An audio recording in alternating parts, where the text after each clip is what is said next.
Welcome to the Captain's Blog with me, Captain Cristiano Zamora from blogtrack.net. The Captain's Blog is a podcast where I document my life and style it like a Star Trek episode. If you enjoy it, check out blogtrack.net where I have stories, pictures, and more. Now, on to the latest subspace transmission. This is an off-the-record one, which is a little bit more fun. Anyways, we get into the entry. The last few days have been wild. On Saturday morning, I decided to go to Tilden Park with my daughter. The boys didn't want to come, near Berkeley. The park is a massive nature preserve with a lot to do. On the drive, Bella and I sing songs together, as we usually do during road trips. Before hitting the park, I took my daughter to an overlook where San Francisco, Oakland, and the Golden Gate Bridge could be seen from up high. As I went to take a picture, I saw I had a voicemail from William, who happens to reside in Berkeley. William tells me that he's at my place parked at my parking lot.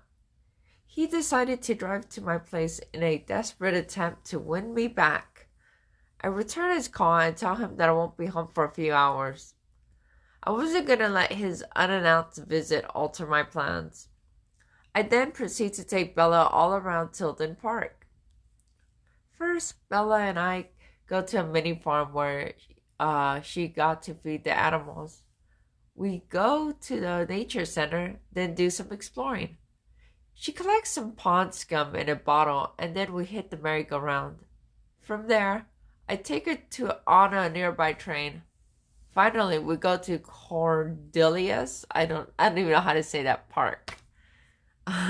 She has fun going down the concrete slide and makes friends in a tunnel. It's so weird.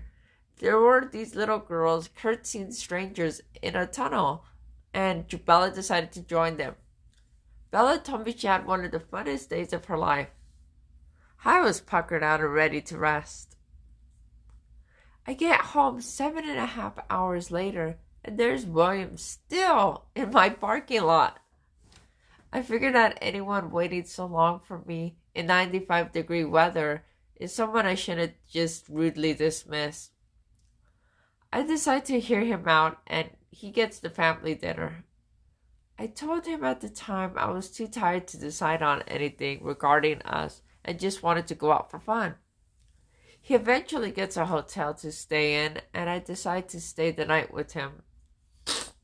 The morning after, we eat out and eventually trek over to a costume shop. I get a Sailor Moon costume because, I don't know, it was cute and fun. We spend more time together, eventually go swimming together, and before we go shopping, and I head home to make dinner. Later, I go spend another night with William before I head home. William tells me he had the best day of his life.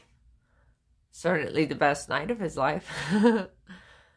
So this weekend, I gave 2 people the best day of their lives. I enjoyed my time, but I didn't think it was even top 5. I try to make every moment enjoyable for the other people I'm with, so I'm happy to oblige. He still wants to continue seeing me, and he isn't half bad.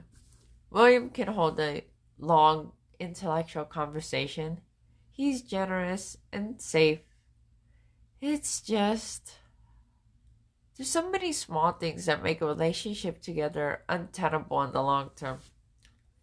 He seems to be trying to linger, and I've kept trying, and I've kept talking to him because at least he can engage me intellectually, and I enjoy his fawning, but all the trying to work on his sleeping schedule, the distance, his mobility issues, his emotional fraughtness, his uncertainty, misperceptions, it's created an emotional barrier. I've already started looking elsewhere and backed off slowly, but he may linger a bit more during the interim. Aside from that, I want my book completed by my next birthday. God, I hope I'm not sitting here in this crummy apartment still trying to date and not have anything on paper this time next year. I still hold out a small flicker of hope that I can have the life I dreamed of. Though every day that hope just dims just a tad bit more. I've progressed a lot these last couple of years and need to not let myself get down. As Sheryl Crow once sung, it's not having what you want, it's wanting what you have, what you got. I want I want what I have. Everything else is just gravy. And this concludes this episode of the Captain's Blog. Thank you for joining me. Bye.